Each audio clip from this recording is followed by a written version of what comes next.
প্রিয় দর্শক আসসালামু আলাইকুম। এমএসকে অ্যাডভেঞ্চার বিডির পক্ষ থেকে আপনাকে স্বাগতম। আমরা আজকে বের হয়েছি গ্রাম পথে।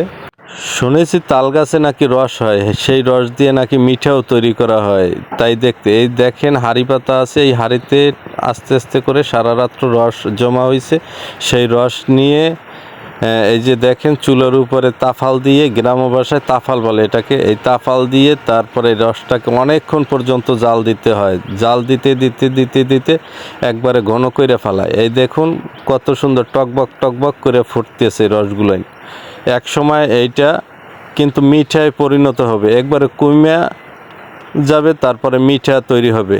অনেক কষ্ট, অনেক শ্রম কিন্তু এই মিঠা তৈরি করতে। দেখুন এই মিঠা তৈরি হয়ে গেছে, এই ঢালতে আছে পাত্রের ভিতরে এবং সেঁকতে আছে। এটা কিন্তু সেঁকা লাগে, না সেঁকলে কিন্তু এটার ভিতরে ময়লা থাকে, হ্যাঁ, যার কারণে এটা সেঁকতে হয়। কত সুন্দর মিঠা তৈরি হয়ে গেছে দেখুন।